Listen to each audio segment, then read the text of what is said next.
Oke Pak Cornel, selamat pagi, siang, sore, malam. Salam sejarah. Salam sejarah. Salam sejarah. Salam sosiologi. Salam sosiologi. Salam sosiologi.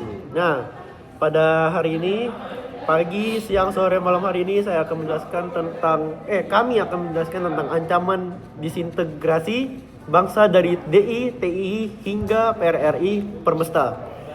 Nah, kita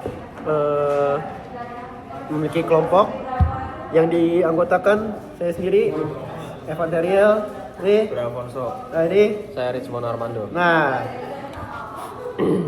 jadi pertama-tama kita akan menjelaskan tentang latar belakang itu.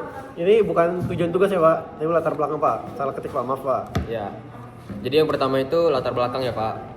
Jadi latar belakang itu yang pertamanya itu ada diakibatkan oleh pemimpin daerahnya itu merasa bahwa pemerintah pusat mengambil keputusan tanpa cukup mempertimbangkan kondisi daerah. Lalu faktor yang kedua itu ada pembangunan ekonomi dan infrastruktur yang dianggap lebih banyak terfokus di wilayah pusat pemerintahan.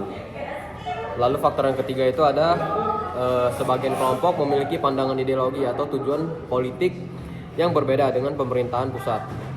Next.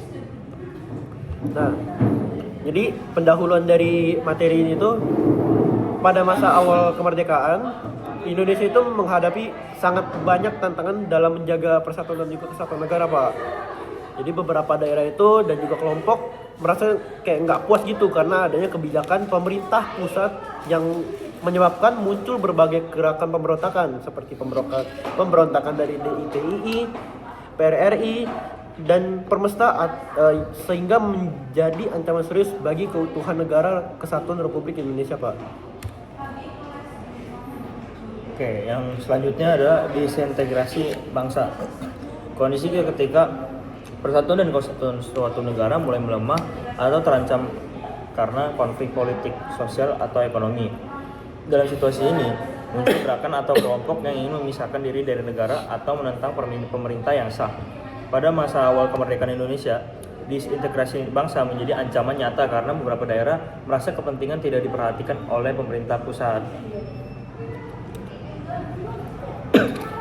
Oke, jadi yang selanjutnya itu ada penyebab terjadinya pemberontakan DITII. Jadi faktor yang pertama itu dia ada pemberontakan DITII itu dipicu oleh kekecewaan politik atau ideologi terhadap pemerintahan pusat. Oke Pak, jadi sekarang saya akan menjelaskan dampak yang terjadi dari perang ini atau peristiwa ini.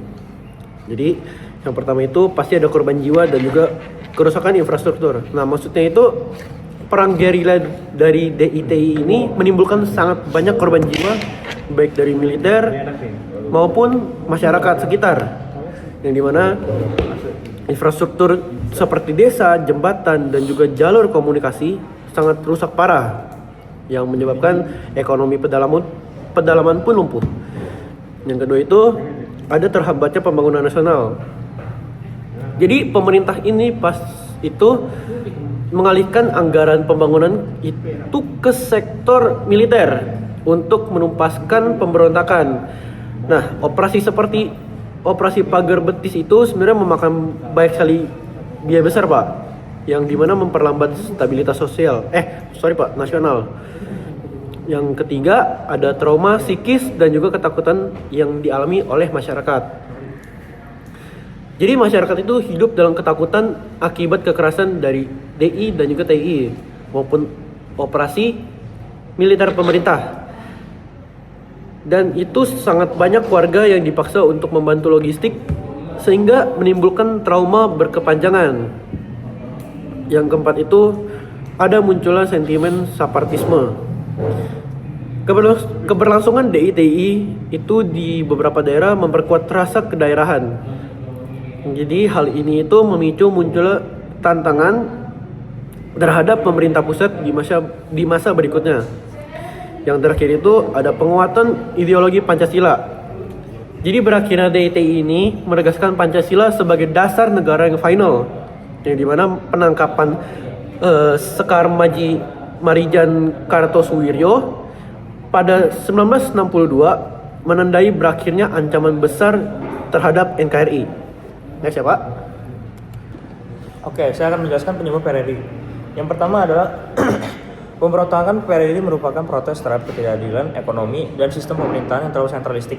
Lalu kedua, daerah terutama Sumatera merasa kekayaan alamnya dieksploitasi untuk pusat tanpa pembangunan yang seimbang. Lalu ketiga, tokoh militer dan sipil kecewa terhadap kebijakan pemerintah pusat. Lalu keempat, muncul kekhawatiran terhadap meningkatnya pengaruh Partai Komunis Indonesia dalam pemerintahan. Lalu kelima, pada masa Soekarno pemerintah dianggap tidak merespon tuntutan daerah. Lalu keenam, daerah menuntut otonomi luas dan perombakan kabinet tetapi diabaikan. Lalu ketujuh, dewan militer seperti Dewan Banteng dan Dewan Gajah merasa jalur diplomasi sudah gagal. Oke, next ya Pak.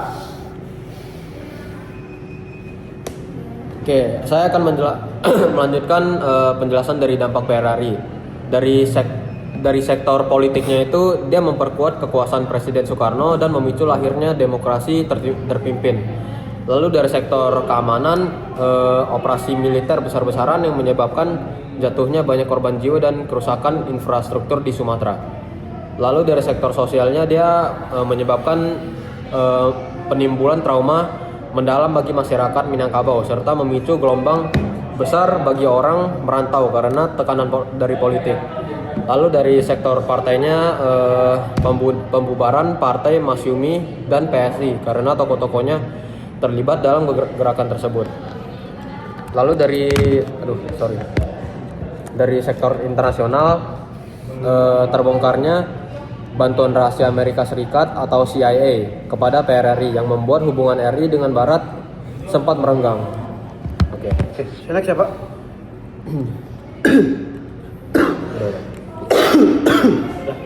Oke. Jadi sekian dari presentasi kita pada pagi, siang, sore, malam hari ini. Terima kasih Pak Kornel. Terima kasih, Dadah. Pak. Salam sejarah. Salam sejarah. Salam sosiologi. salam sosiologi.